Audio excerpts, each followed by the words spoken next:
Hello, Hampton. What happened to your headphones? Oh, they're back. I thought for a second, I was like, I don't need these. And then I forgot that this is what allows me to hear you. Yeah, man. So Wow. it could come into play. I don't know. We're doing great. I feel like, no, that's so funny. Like, literally, I was like, oh, man, I need to be more free. And I totally forgot that. To you, it's like I'm just like Dave's out. Dave's out of the podcast. I don't need to listen to Dave. I'm more free. I'm going to be more free, and that's why I stopped listening to my co-host. I mean, I'd start taking off my clothes. I'm just like, I'm free, man. I will like say, finally dude, pod. You have loosened the chains of the American flag shirt. You're just wearing a gray shirt. Your American flag is crumpled up in the back once again. You know. Well, it's used. I see. Yeah, Yeah. Oh, did you finally come on it? Yeah. I mean, I celebrate the 4th of July early. I get it done in March. I get it done, and that's get it out of the way. Flags to me are like tissues. You use them once. Totally. You throw it away.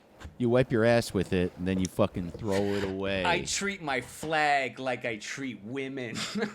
You throw them away? Just throw them completely away in the garbage. Oh. Yeah, I know. That's the thing, man. Flags to me, one use. You run it up the banner once, totally, and you're done. Half-mast and then back down again. John McCain died, and that's the end of that flag.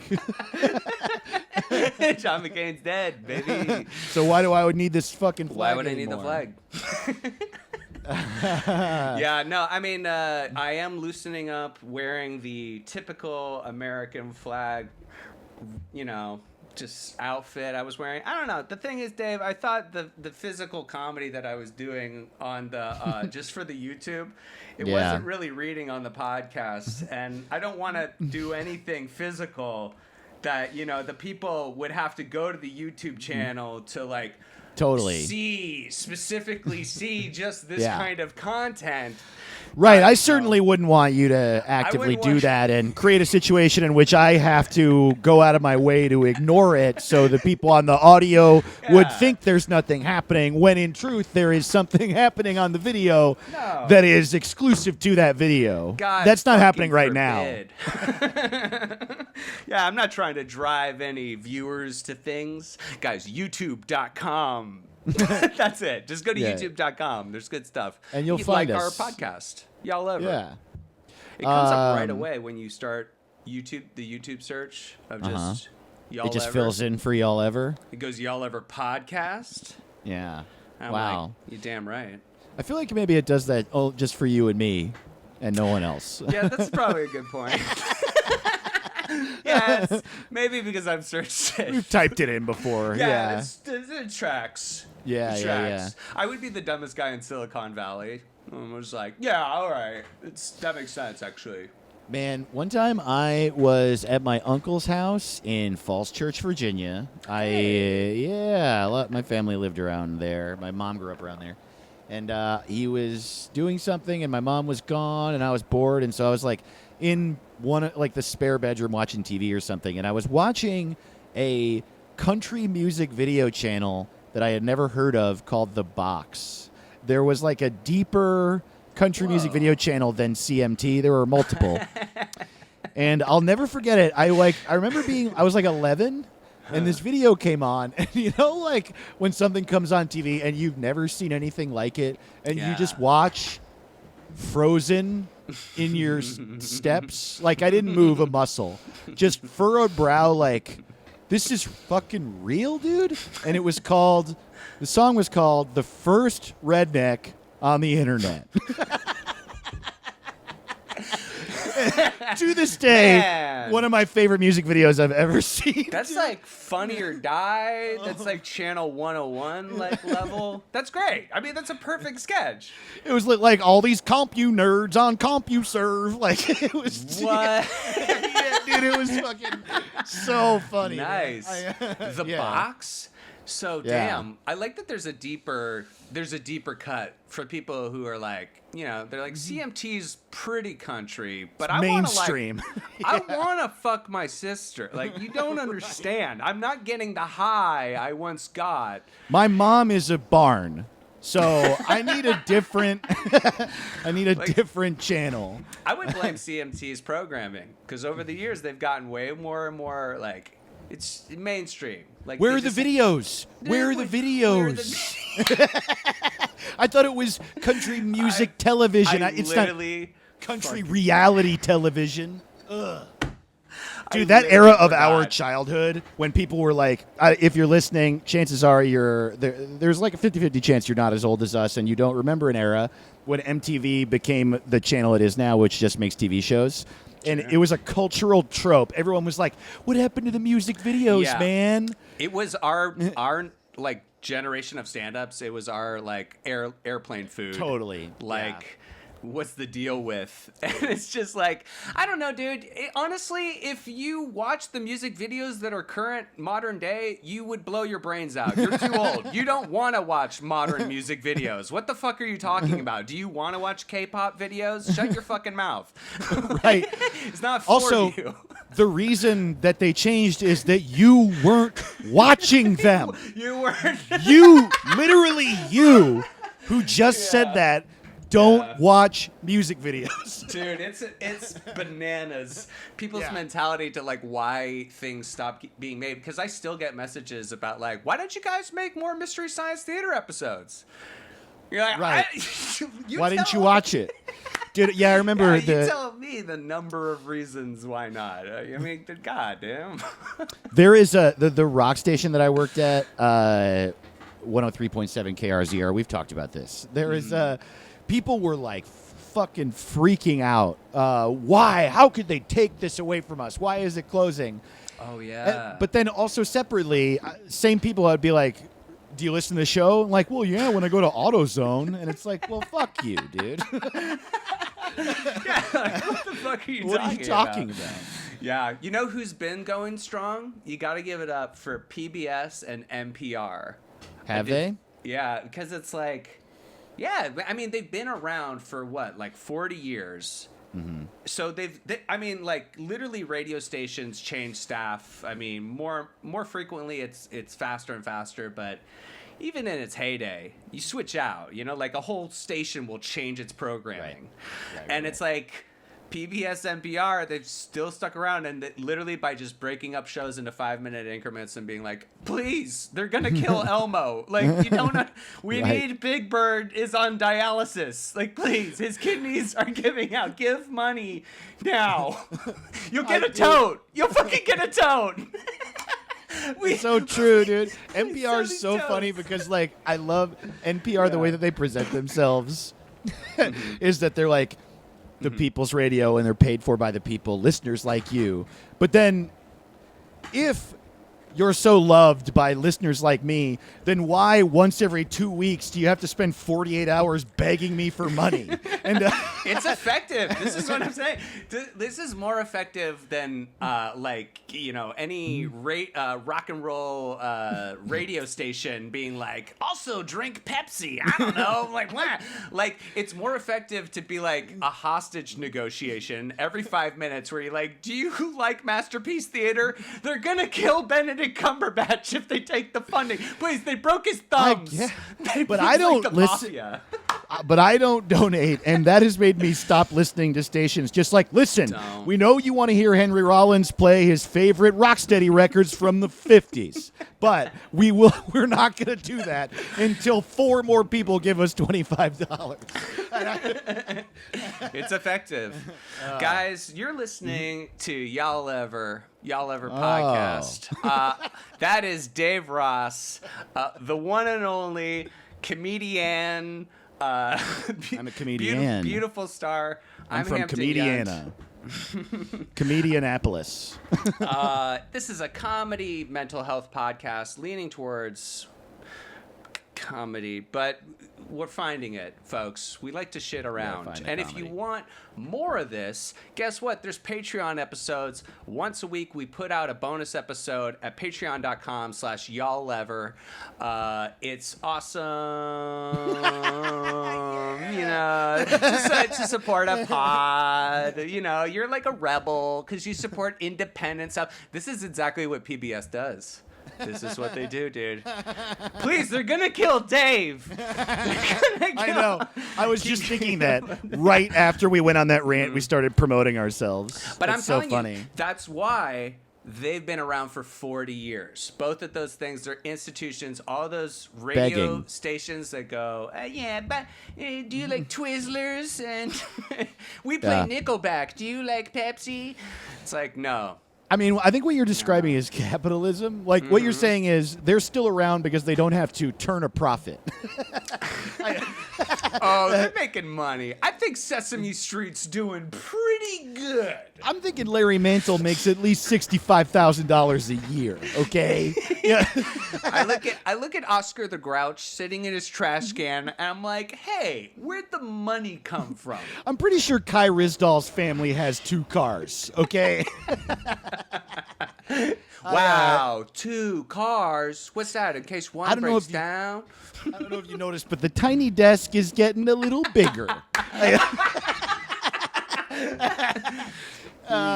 Man. Dude, I I think also- they could continue Tiny Desk with the quarantine. Anyway, sorry, go on. Yeah, they can. Oh, they absolutely can, dude. Sorry, I was cutting you off. No, it's okay, dude. We also both have separate podcasts. He has a podcast with his wife called Nice Bum, Where Are You From? That's really great. I have a Thank podcast you. called Get Stupid. That's, well, It's really great. me being It's really stupid. You're great, too. It's great. You're great, too. I also do wanted the to bring up both of our solo shows have Patreons too. If you want more of us, That's I true. specifically wanted to bring it up this week because I do my bonus episodes on there are solo episodes like I used to do on the Y'all Ever Patreon, and this one. Look, man, I'm just really proud of my bonus There episode it this is. week. I love that. That's good, man. That's honestly positive. Yeah. I think that's really great. Especially because it's like, if it's behind a paywall, like oftentimes I'm like, well, no one's now going to see it. Right. You know, yeah. that's why I'm really excited for my Quibi show. But, you know, 10-minute content behind a paywall. Wait, what's a better Quibi? deal? What's a Quibi? Year 3 of their company. Still, people don't understand what a Quibi is. Oh, God. But yeah, I know. Sometimes I get the feeling I'm like, I just want as many eyes on this. Like that's what it's all about. I was exactly, and I was especially, I felt weird about promoting a Patreon from another show on this show, but this episode, the Patreon episode I'm talking about, I liked it so much because I had a really, really good session of therapy this week, and what I talked about the entire. God damn it! You guys need to subscribe to us on YouTube because that was crazy. He showed his whole butthole. No, go on. No, it was really good, and it was so funny because I won't talk about this at length because I talk about the whole thing on there. But my therapist really helped me this week by using this metaphor that is truly, dude, so helpful, but it's so silly, and I'm going to use it, but I laugh every time I say it because it's so ridiculous. And her metaphor is basically this, and, talking about me as a person who has very, very, very low self-esteem. She said, look, you're like an M&M with this thin candy shell that you've built up around yourself, and you believe that your core on the inside of the M&M is rotten and destroyed, and there are people in your life that can reach through the thin candy shell, and it terrifies you, and you can lash out, right? But you're just a regular M&M. And listen, this language, you're just a regular M&M, I cannot tell you how much it is helping me. Yeah. Like, truly, I'm not lying, but love it's you, dude. so stupid. It's so stupid. Did you cry? I mean, Yeah. I'm not trying to be a dick, but Of course it seems I like, did. damn, you cried about being compared to candy. Dave, everyone is like a Twix.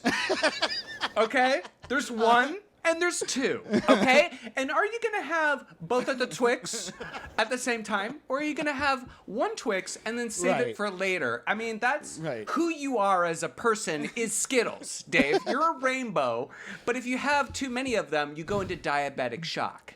If I have too much Dave Ross, I die. You're so self-hating. You're just constantly pulling and peeling. But you're not a pull and peel. You're a regular Twizzlers, okay?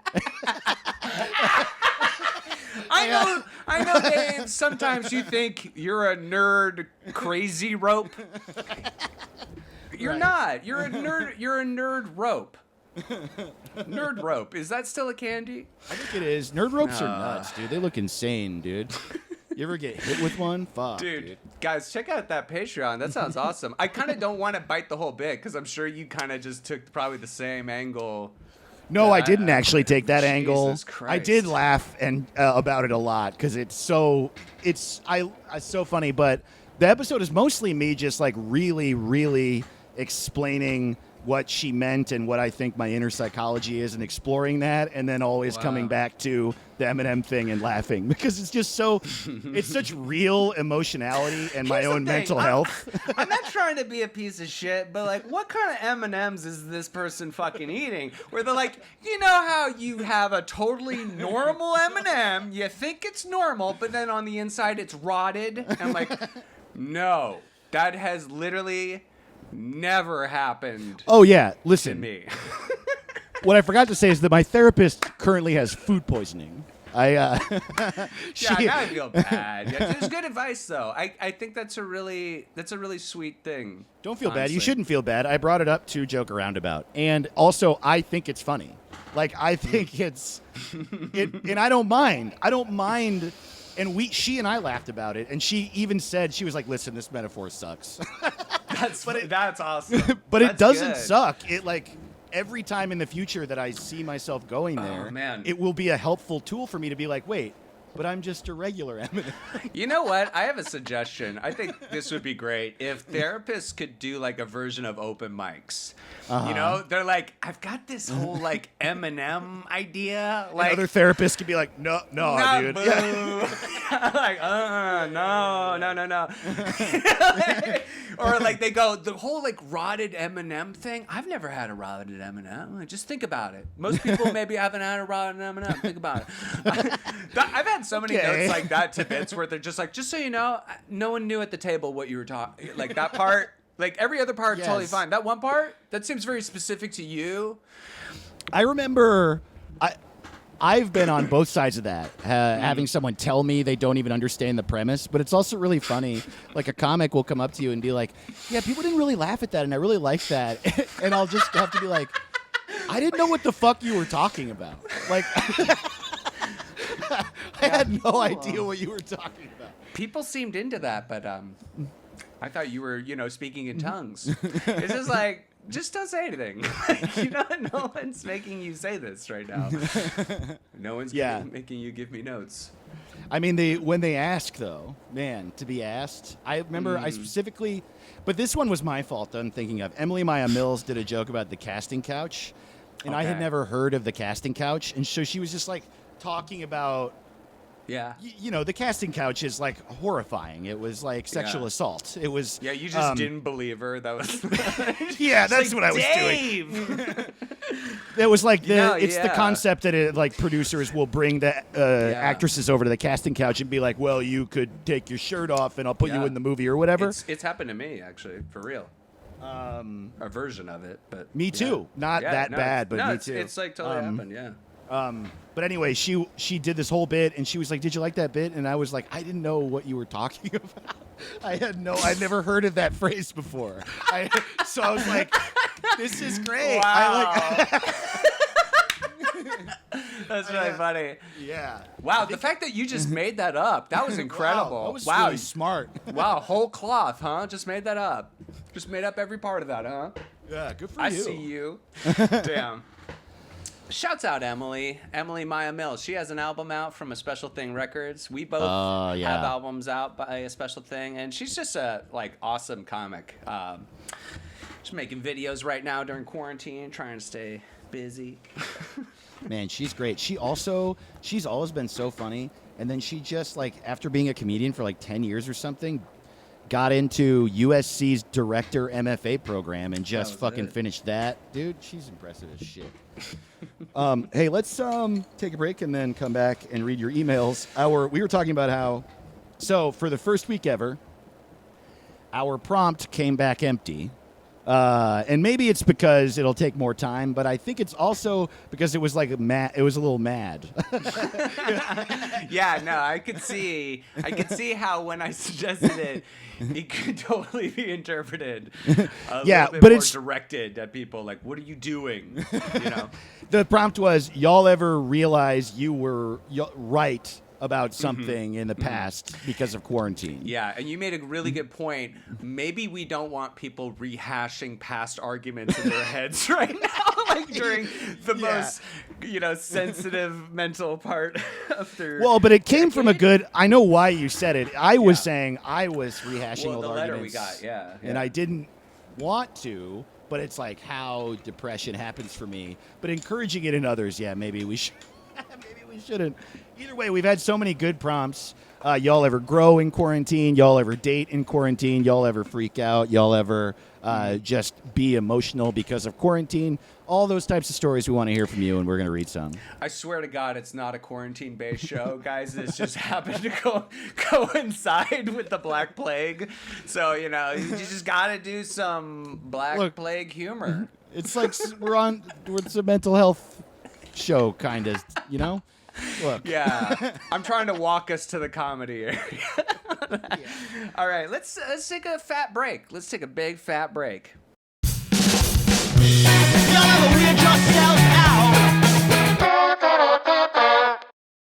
But I just feel made the joke a couple times. Keep joking about that they're still hooking up and stuff. Yes. So I keep assuming people are really going crazy. You know what I mean? I'm going I do. Fucking crazy. Chris and I high-fived the other day, and I thought about it for 10 minutes. I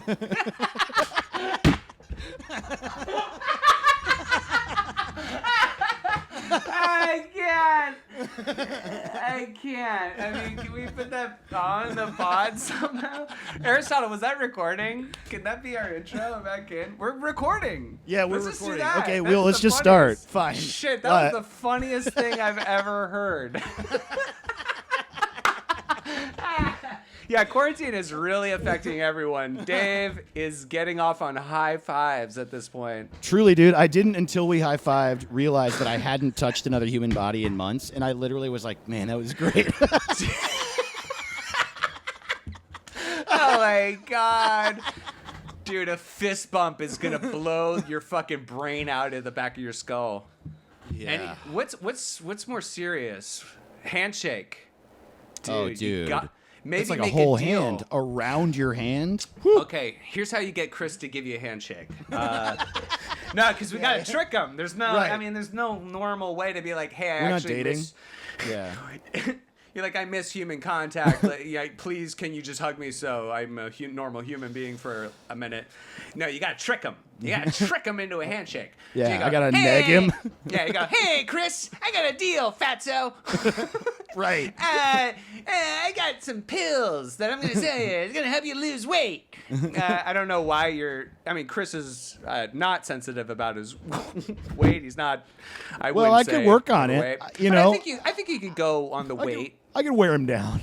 Yeah, you could wear him down. And you just trick him into thinking that he's going to get a bunch of, magic pills. Okay. The real hook is magic pills. Uh-huh, okay. And then you go, all right, shake on it. And get it on camera, because you're going to want to jerk off to it later. And just get that full meat handshake. And here's the trick. You've put super glue on your hand. So the minute he tries to move away, you just rip his flesh off and you have more hand. More hand for okay. you. Wow. All right. I think maybe we lost the thread in here somewhere. Yeah, all right, sorry, you're right. The point is human contact and how we need it to survive. When you said that, like, literally, I just fucking burst out because I was like, I can't remember the last time I've high-fived somebody new. Dude, I know. Just What's so like, funny is shit that, like that I just typed it out and remembered it so I can say it later because, yeah, I know. And it It's was a like bit. It's a true it is. bit. It's already was like the second or third time I'd said it, and but it also it's definitely funny, but it's also so true. Like I literally, because we were both walking, and he was gonna socially distance walk with somebody, and I was gonna go with him, and then I was like, shit, I should go back to the apartment, and then we high-fived, and we obviously don't high-five around the apartment together, so we high-fived, and I just stood there, and it was like I was like, wow, that feeling. You gotta sell. You don't do it around the apartment. You guys gotta do it out in the wild. You guys do it freaky. You do it raw in the wild. I think the problem is that if we do it in the apartment, then I'll just like we'll start fucking like right away. I don't see what's really wrong with this. There's nothing wrong with it at all, except that he's dating somebody. Okay, shit, fuck, he's taken. Well, you got to figure a way to celebrate little like victories.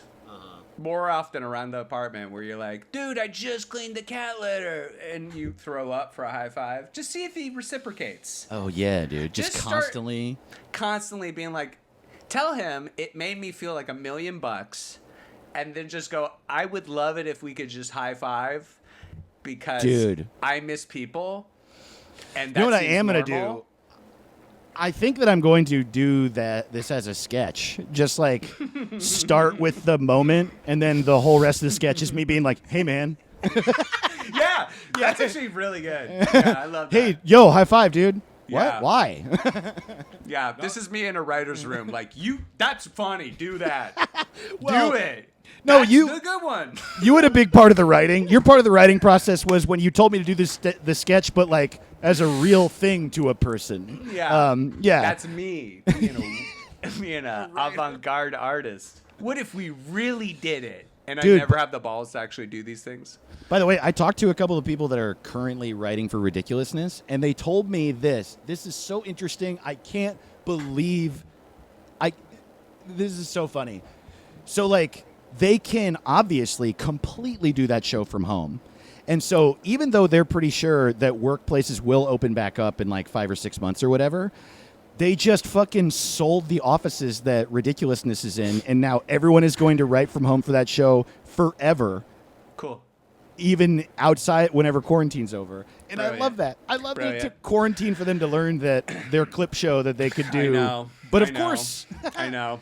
No, that was a daily discussion of being like, what the fuck are we doing here? Yeah. And it's like, I kind of enjoyed, I think that's true with a lot of people's jobs right now. I mean, like, I see it with some family members, having to deal with, they were already telecommuting, like doing a lot of their job at home, but now it's full time. And so that's the thing is like the jobs were already kind of skirting around the whole thing of like, yeah, you can, tell you what, come in like twice a week, Yeah. everything else, just do it on your computer. And now this is fully okay. exposing that it's like, you don't need to keep up this pretense of like showing up for a lot of jobs. I mean, there's so many. There's Dude, a billion that, are being forced to work and shit like that. But yeah, I don't know. Man, when I was a web developer, I remember at one of the startups I worked for, we would go in every day, and then all of us developers would be like, "This, I work." You don't talk to anybody, dude. I'm in a cubicle working on the same laptop I work on at home. It's beautiful. We were all just like, dude, did I ever fucking tell you? By the way, I said this on another podcast. I can't believe we've never talked about this. It was such a small period of time in my life. I forget that it happened, but like, so. How do I talk about? So I used to work for this company, MyShape, and the company was failing, and they were trying anything they could do to get it to work. And at the end of working, they hired this guy named Walter, who was like a fucking code ninja guy, like a programmer that is like supposedly Yeah, he's like world renowned, and he can hack any system, and he's gonna save my shape, right? You're like, So- this isn't like a bank heist. We Right. just need somebody for my shape. And it was perfect too, because this guy looked just like comic book guy from The Simpsons, dude. Dude, Like I'm not trying to rag, but I hear you. Yeah. I fucking hear you. he had like literally beeper on his hip, ponytail, big beer gut.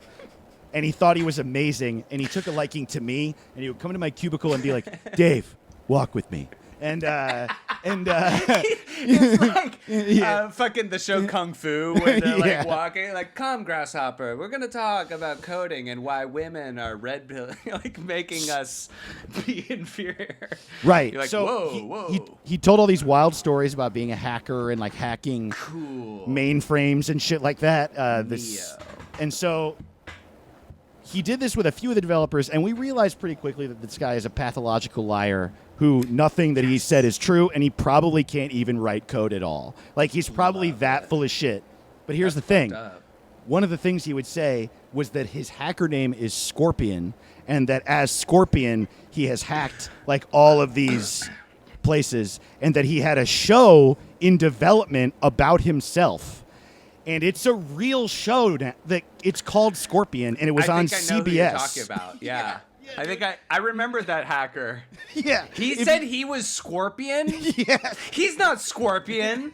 He's a liar. Yeah. He's not Scorpion. That's like being like, I'm Jeffrey Dahmer, or like, I'm the fucking killer, you know? Well, what's so funny about it Was is he that the like guy? in this story, in this scenario, his pathological lying worked because his lies he forgot. just wrote into a fucking TV show. And so it doesn't even Yeah. really matter. His like fake stories he told about his like hero self just made him a millionaire anyway. Wait, you think there's an actual TV show in development? This pathological liar made? No, dude, the show has been made. It's Oh, there's like that's the show Scorpion? yes, and he's famous from it as the creator. Dude. If you look him up, there's photos of him at Comic-Con talking about it. Like, That was the guy? yeah, that guy. Whoops. Yeah. I mean, not that guy because libel suits, but honestly, a guy who's just like that guy did all those things. Yeah, I mean, A guy who's pretty much that guy. I certainly don't have any proof that he's a pathological liar, but It's a big statement. but like, dude, it was Pathological. No, I hear you. I hear you. it was crazy, and yeah, So funny. And especially, that's funny because it's like, that show, you're like, didn't they already come up with this show called Chuck that was basically this? We were like, you know, they go to the Geek Squad and that guy becomes like a spy, and it's all like, you know, spies, they're quirky. I mean, it was like It's it just was like- like a Mission been- Impossible ripoff. It was But just it's like if yeah. Tom Cruise were But a even hacker. more so, where somebody Right. saw Mission Impossible and made Chuck, and then and somebody then saw made- Chuck and was like, "I'll just do Chuck." Like, Well, that's I'll what's so do- amazing about I'll it do is- the office that Chuck worked at. If you look, I mean, here's why I believe that it was none of it's true, is that if you look at Walter and you talk to him, you know that he doesn't like know martial arts or like Dude, don't Yeah. say this on record. You cannot accuse somebody of not knowing martial arts. They will ruin you. They will ruin. They'll sue you. Dude. They'll wreck your dojo. I They'll didn't sign disgrace a your fucking honor. NDA about that guy. I know. I worry, but yeah. I He said also he knew kung he's a fu. millionaire. Well, the show is about a hacker, like a hot hacker dude who like fights people. And Oh shit! I'm gonna watch this now. Sounds good, dude. that's what I'm saying is You're that, like, selling it. his- I can't help it. You're selling it to me. all I'm saying is that the show, it's like a weird story of like, yeah, I guess it's not that big a deal that he made that up, because what is a TV show except making up a story? Do you think, dude, the best show ever made was the show Viper on UPN? Okay. It was just a show about a guy who had a Viper, and he was like a secret agent. But like, I just like that it's a guy who maybe sold a show. He's like, well, I own a Viper. Let's just do that. It's just I'm a secret Wow. agent. I got a Viper. It's literally a Wow. show based off of a car that came out. You know what I mean? Like, I didn't realize Viper. It was like he had a really high-tech Viper. It's like, okay, all right. And it's like, yeah, you can really imagine somebody being like, dude, Viper's the sickest car. I've got a Viper. Like, you're never going to believe how boss's car is. Like, you got to make a show up for this car. I also love that it's a product, dude. This summer on UPN, it's beach ball. He's got a beach ball and he knows how to use it. Let's get into reading some of our listeners' emails because we won't if we don't. Let's start with this one that you had picked out about somebody who's being listed as an essential worker. I feel like this really falls in line with what we were talking about a sec ago. So that's a good one in. So this guy says, I don't know if I can say their name yet, so I won't. But the subject line is, y'all ever been essential? And they say, hey, buddies, first time, long time. Y'all ever been essential? Yes, indeed. You have a hero among your listeners. A customer last week actually used the words, thank you for your service. I kindly accepted her thanks, but also actually used the words, please do not phrase it that way. But why? I'm essential. I fucking tell you why. I'm a pool guy.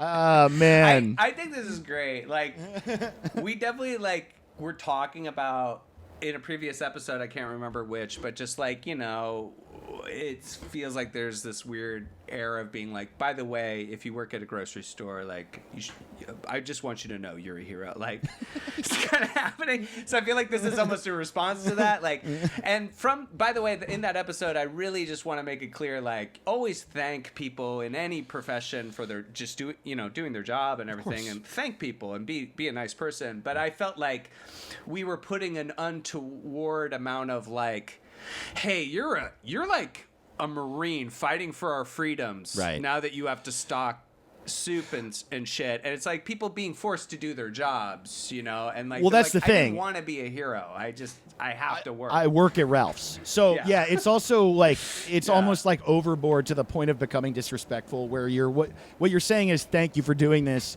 But what you're kind of saying is, hey, I just want to remind you that this sucks for you.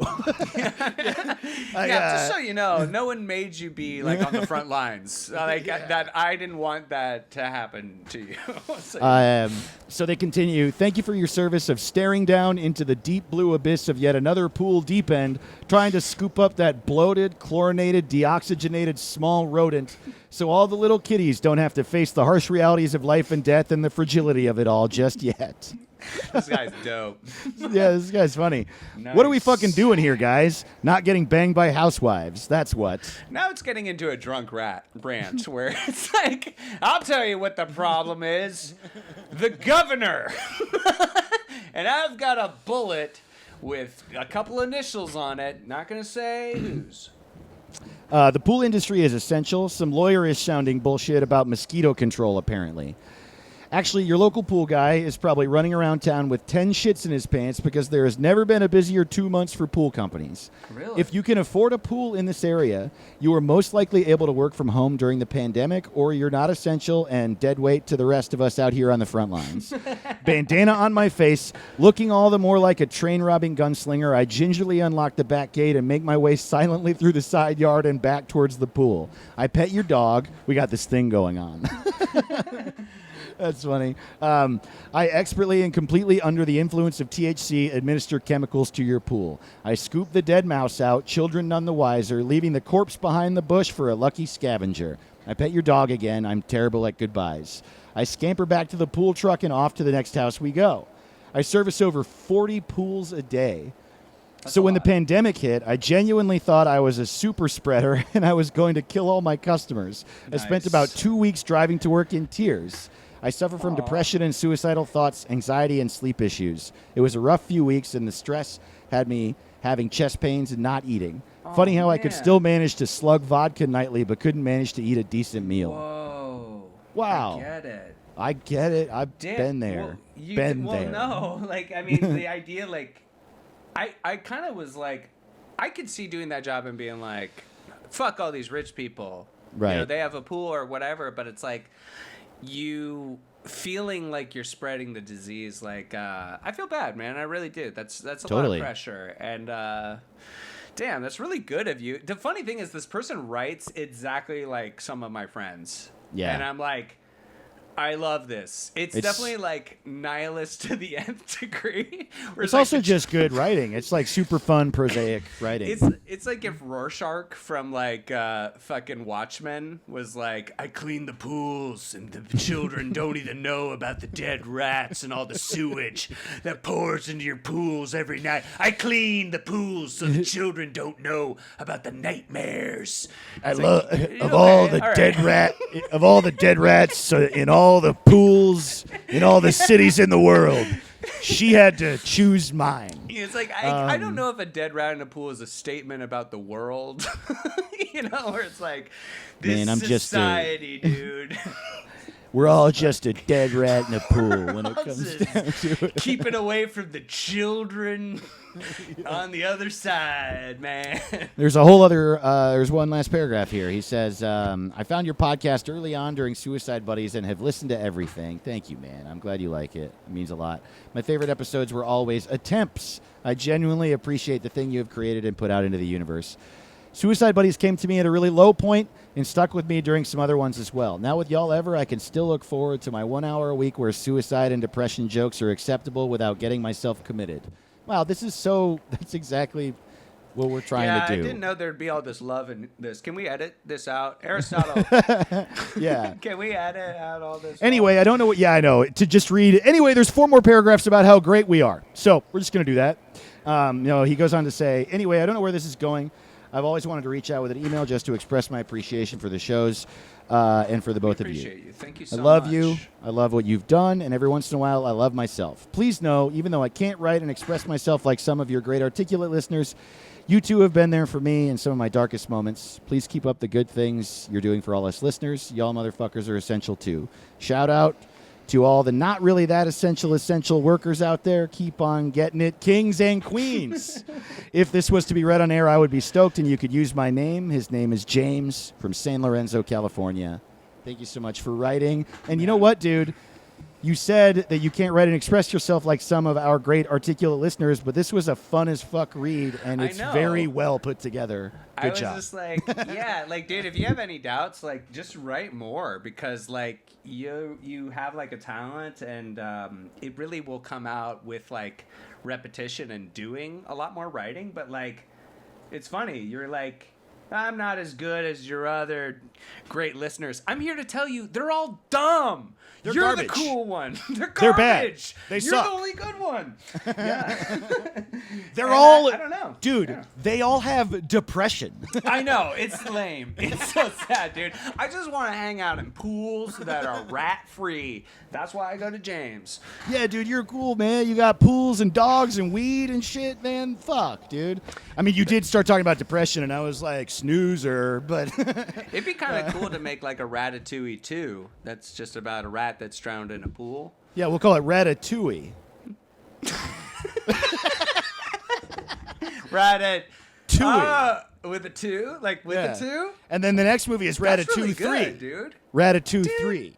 I think you are kind of wasting your time in comedy and podcasts. And I should like, write Pixar movie titles? You should write ads. Okay. You should write ads.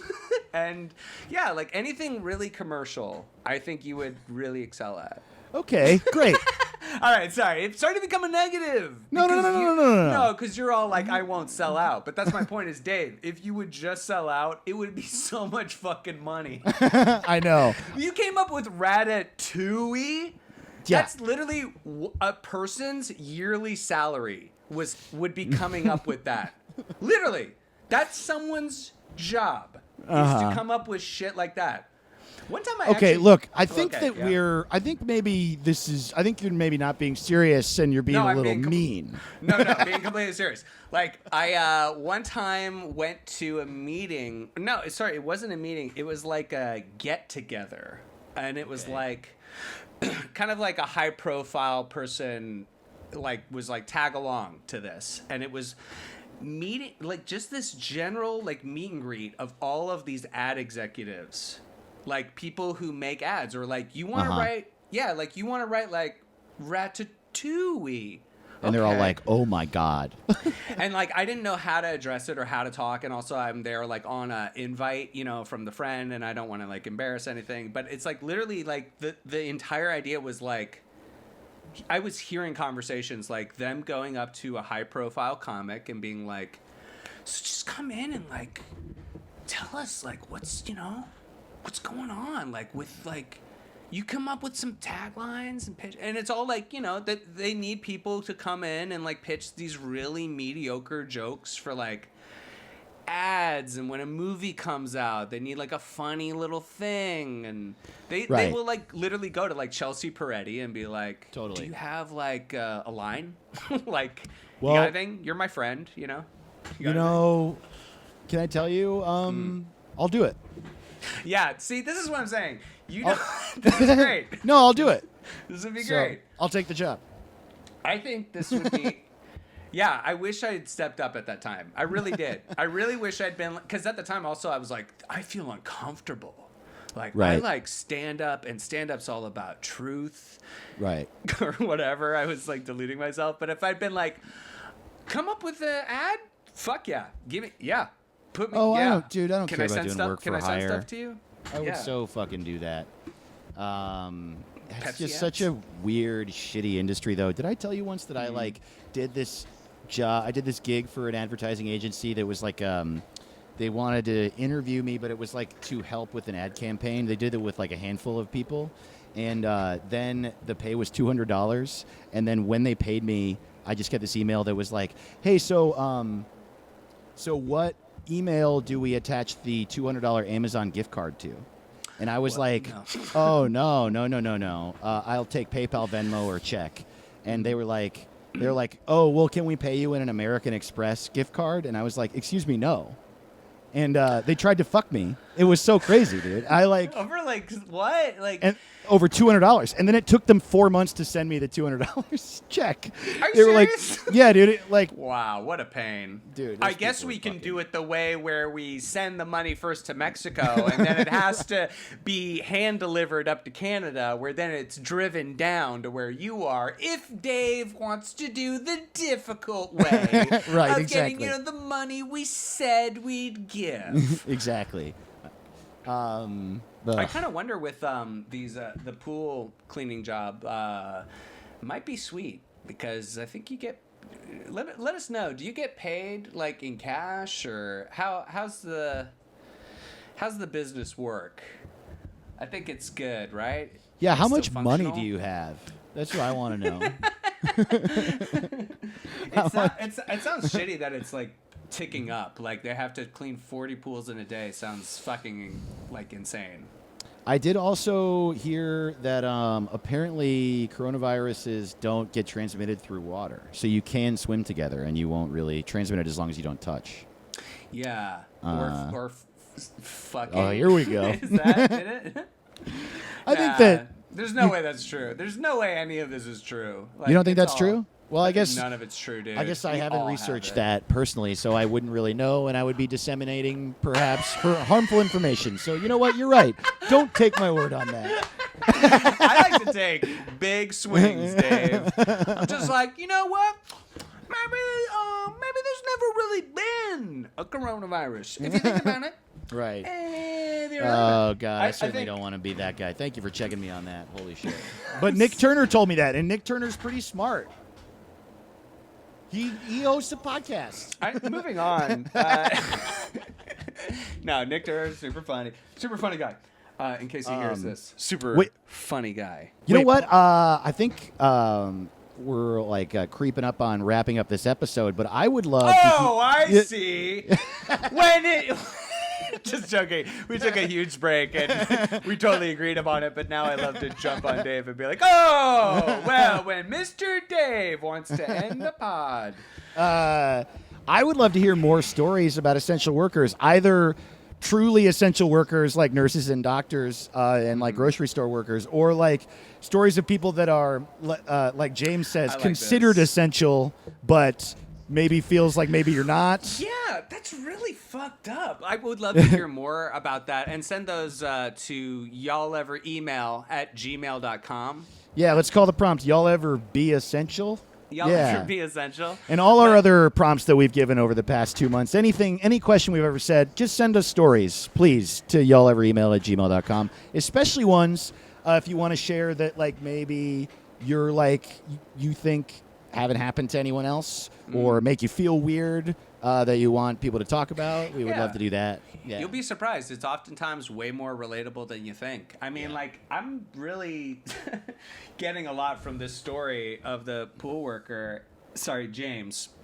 The pool worker. Let's call him the pool worker. You know, the pool boy. I like to call him the writer. I like that he totally calls out, like, I don't have sex with your wives. That is actually not a part of my job. I know you might think it, but porn is fake. You know, the cable... No, I called the cable guy. I called the pool boy. They both fucked my wife. They both used her like a flag, and it's just done. Don't get me started on what happened when I ordered a sausage pizza. You're never going to believe what happened when I ordered a Bang Bus shuttle to the airport. I just needed a Bang Bus shuttle to the airport. Bang Bus was the cheapest thing. They fucked my entire family and me multiple times. Yes. I loved it. When I called a taxi, I ordered the fake taxi, okay? I ordered the fake taxi to take me to the fake hostel. I was wrong about this entire trip. I asked for my wife to be blacked, and it turned out that, and you know it, you know, and it just went wrong. Man, no, but I do love not sign up for a credit card at nubiles.com. We're exposing way too much. We are showing that we watch porn is all that's happening. Never once. Honey, I love you. If you're listening to this, put the kids to bed. I don't think anyone was confused that we know a lot about porn. You put your stand-up on Pornhub. No. I love this... the person who wrote it, that it's like they really call out that it's like through legal mumbo jumbo. Yeah, they were like, hey, by the way, pools are like mosquito nests. When in California, we don't fucking have mosquitoes. Yeah, there's like, but maybe that's because of the pool guys. Yeah, maybe. Fucking all the wives. It's because of people like James. Yeah, and then the wives. Yeah, okay, here's the effect. If the pool boys don't fuck the wives, then the husbands being cuckolded, their blood can't boil. Right. Which gets all the mosquitoes. Which kills the mosquitoes. They suck the boiling blood, and then they melt to death. Have you heard that story that Jesse Case tells about fucking being in chemo? I think I've told it on the podcast before. Our but friend, he told me Jesse Case, great comic. He has a great podcast called Jesse versus Cancer, which I think he's doing it as Jesse versus COVID right now. But he got stage 5 colon cancer, and he was like in chemo and did a whole podcast about it. And he's literally a genius. He's so funny. He is amazing. He said that I think he said this on his podcast. He had just done chemo, and he was completely run down and fried and sitting in his wheelchair next to the window, and the window was open, and he was so fried and burnt out from it and in pain that he couldn't move, and he was just looking out the window and not being able to move or do anything about it. He watched a mosquito fly in circles and land on his arm, bite him, and die.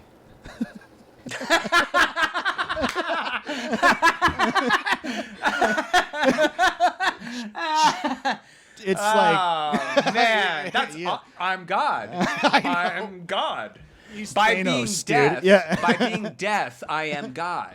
Right. I mean, this is what Oppenheimer was basically cautioning everyone about when he invented the atomic bomb or whatever. You know, he's like, I'm death, I'm God. I've created. That's so awesome. Jesse Case is God, the Christian God.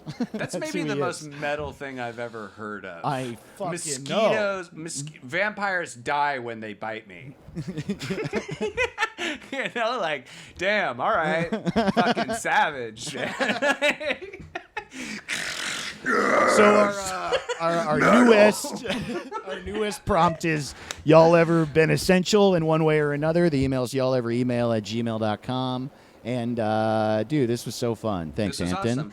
Yeah, you guys are great. Thanks so much. Check out Get Stupid, hosted by Dave Ross. Check out Nice Bum Where You From, hosted by myself, Hampton Yun, and Georgia Brooks, my wife. And we have Patreon episodes for both of those. And for this, at patreon.com/y'allever, our bonus episode this week, we are reading a story about rebound sex in quarantine. Yeah, so that one looked really good. We were Yeah. gonna do it this episode, but we you know what? We ran out of time. You know, I'm sorry. They're kind of shutting us down. You know, we gotta move. Yeah, we gotta sorry.